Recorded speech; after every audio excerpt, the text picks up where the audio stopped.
here's a story that you might know about some special shoes and people who made shoes.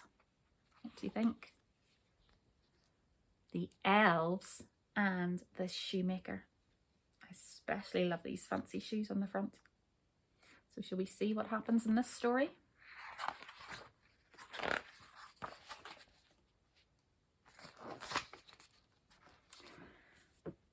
In an old shabby shoe shop, there lived a cobbler.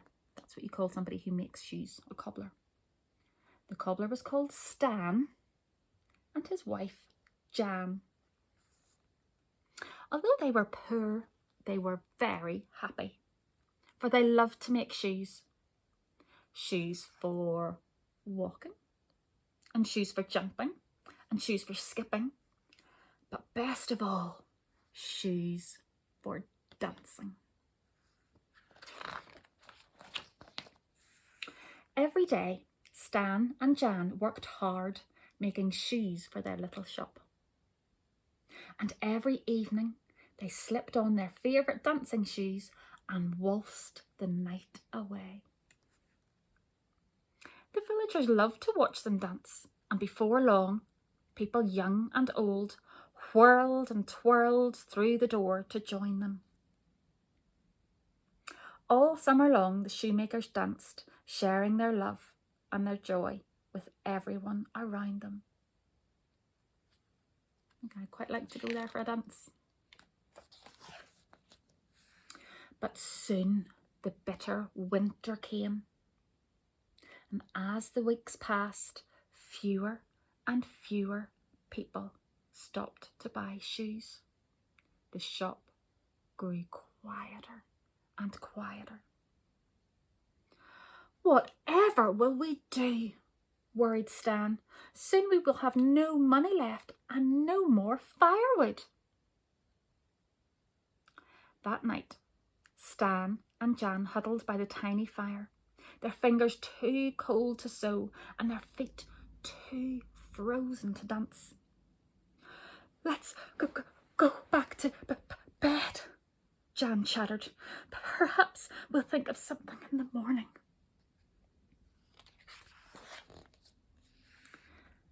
But in the morning, they woke to find the most magnificent pair of shoes. Leaping laces! Who made these? Marvelled Stan. Before they could start to wonder, the shop door opened and in marched their first customer in weeks.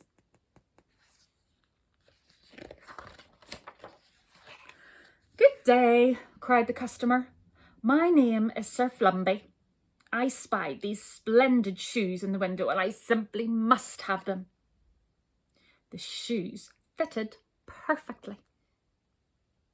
So Sir Flumby paid Stan a handful of gold pieces and skipped away merrily in his new shoes. Delighted, Stan went to the market to buy some supper and some firewood. And that night, the shoemaker and his wife danced with joy once more. The next morning, they found to their amazement 3 new pairs of shoes, even more stunning than the last. Which ones are your favourite? These big tall red ones? The fancy pink ones with the curly toes and the bell? Or these tall green ones?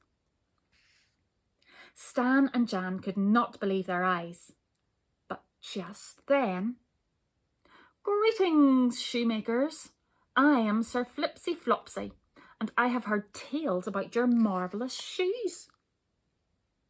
Why, they are even more fabulous than I imagined, he bellowed. I shall buy them all. 1 pair for me, and the others for my horse, Toby.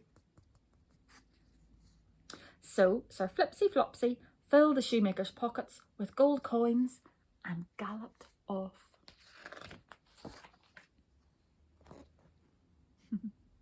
From then on, there were shiny new shoes every morning.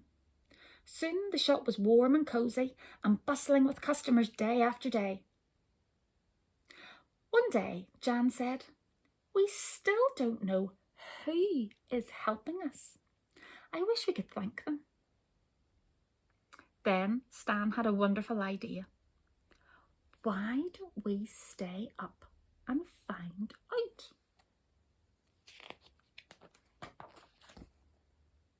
So that night, Stan and Jan hid behind the curtains.